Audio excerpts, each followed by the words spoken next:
The compact disc seems both obsolete and mundane, but that's what makes it interesting. We're used to digital media having no tangible component beyond the interface we use to interact with it. As a physical instantiation of digital media, though, the CD occupies a strange place between the two. If you search for a new CD player on Amazon, you'll find the physicality of the CD and its spinning motion a central design feature.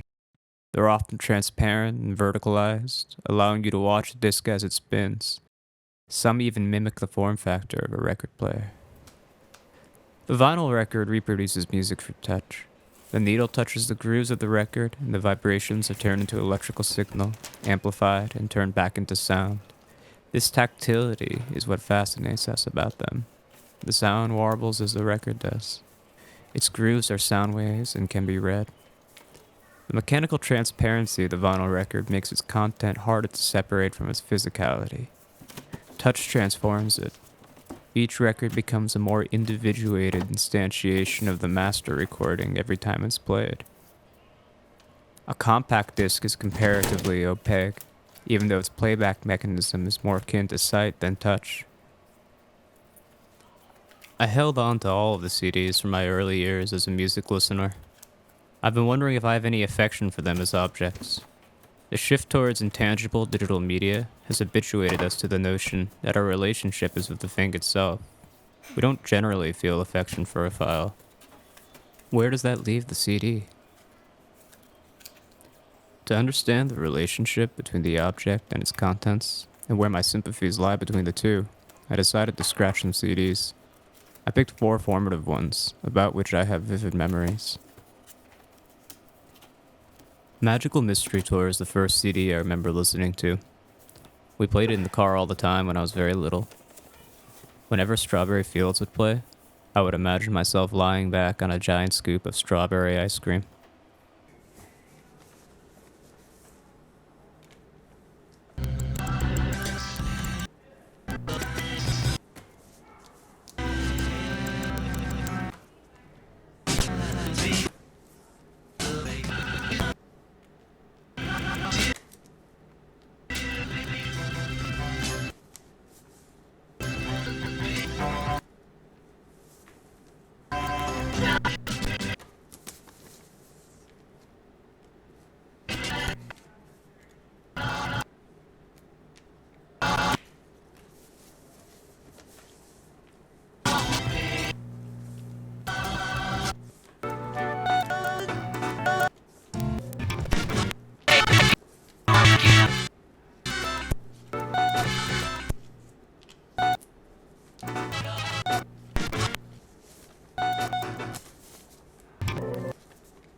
After some initial trepidation, I found scratching the CDs easier than expected.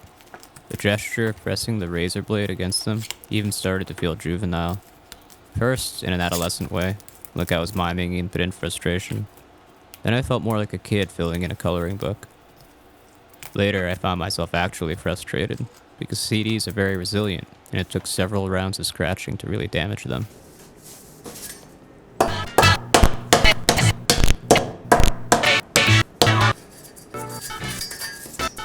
Listening to the CDs afterwards, I found that my memory could fill the space between the skips. I was even excited to hear familiar songs rearranged this way.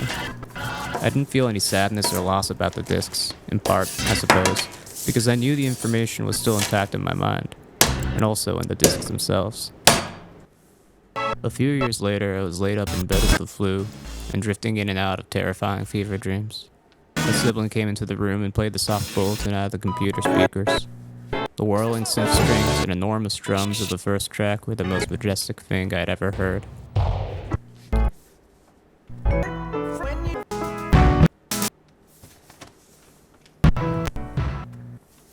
what does it mean to scratch a CD? The bits and bumps that encode the information on the disc are pressed into a layer of aluminum that is encased in another layer of plastic. The laser in the CD player shines through the plastic to read the information. The plastic is the atmosphere, and the aluminum is the firmament. The CD player fixes its laser eye on the stars and tries to read them.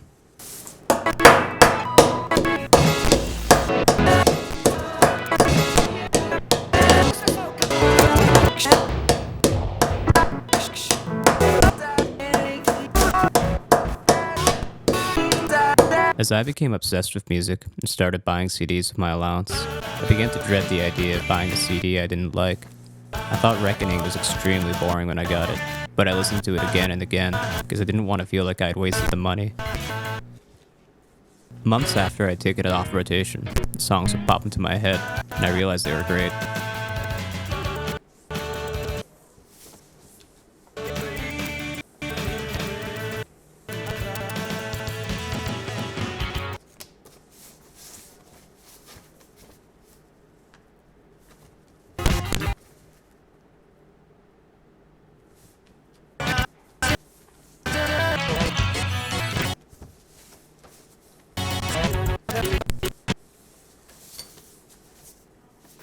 A scratch on a vinyl record is fixed to the music itself. A scratch on a compact disc is like a scratch on the lens of a telescope. I felt sad in the moments when a CD player struggled to read anything through the scratches on the discs. It would whir intensely as it tried to make anything out. I felt sad because I think we're in the same boat.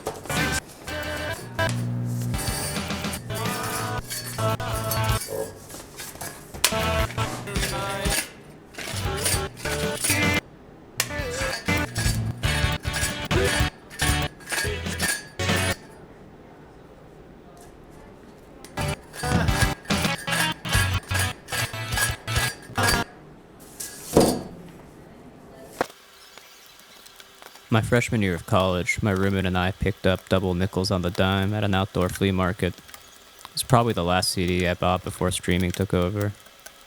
Of all of these CDs, it's the only one that still holds any mystery for me. To record the playback of a badly scratched CD is to record a series of misseeings, misreadings, and misinterpretations. A CD player playing a scratched disc will never read it the same way twice.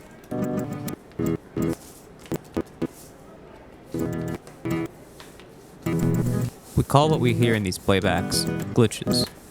But a glitch stops being a glitch the moment it's recorded. A recorded glitch is no longer an interaction between the digital information and its physical instantiation. A software reads it and plays it back perfectly. Though I was hoping to capture something about that relationship, I had failed.